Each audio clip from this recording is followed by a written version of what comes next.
The global climate is getting warmer. The temperatures are rising like never before.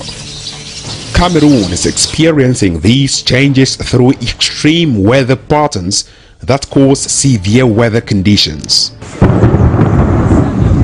Hundreds of thousands of people have been affected in recent years by these conditions, and climate change is already taking a new twist on national development.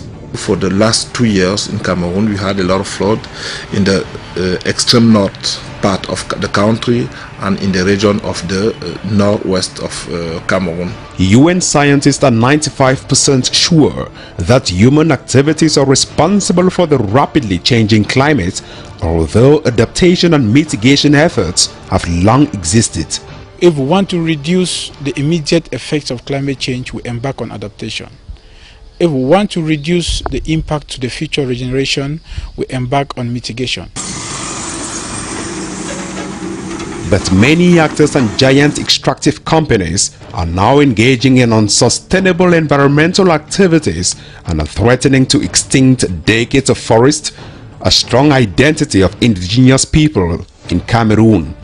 Nearly 50,000 people and minorities, including the Mbororo, Baka, Bakula, Bagile, and Bedzang, depend on these forest resources for a livelihood.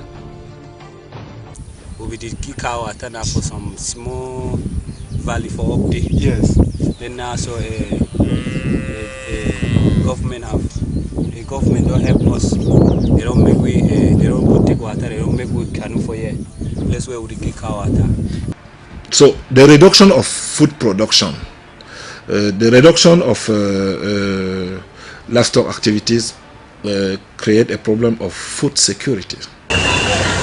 This Central African nation is part of the Congo Basin, the world's largest rainforest after the Amazon. More than 200,000 hectares of rainforest is lost to lumbering every year, and the country ranks first in deforestation after the Democratic Republic of Congo. Insecurity over property rights and access to rainforest is a major stumbling block for implementing the United Nations Initiative on Reducing Emissions from Deforestation and Forest Degradation, also called REDD+ in Cameroon. The Congo Basin is rich in forest, and this forest under the REDD mechanism will help to absorb, to reduce the warming that we are feeling in the climate. Basically, people, governments, communities, private sectors will be paid for keeping the forest standing under a REDD+ mechanism. Dans le cadre du projet Ngwela Mintom, des initiatives en rapport avec les mécanismes REDD, les initiatives sont prises à deux niveaux essentiels. Le premier niveau, c'est le paiement pour services environnementaux que le projet est en train d'exécuter dans les forêts, dans 4 forêts communautaires au niveau de Ngwela. Ça, c'est le premier niveau. Le deuxième niveau, c'est la promotion d'une initiative REDD avec le secteur privé. The World Wide Fund for Nature, WWF, the Center for Environmental Development, CED, the German Organization for Cooperation and Development, GIZ, and the Cameroon government are working on a collaborative national study with nearly 50,000 persons belonging to indigenous and minority groups in the country.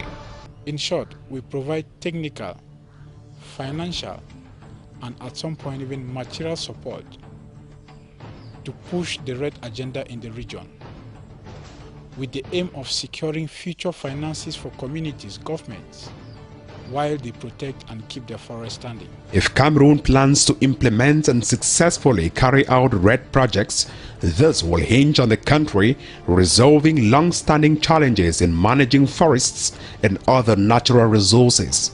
In January, Cameroon's plans for REDD programs were approved by the World Bank's Forest Carbon Partnership Facility, FCPF.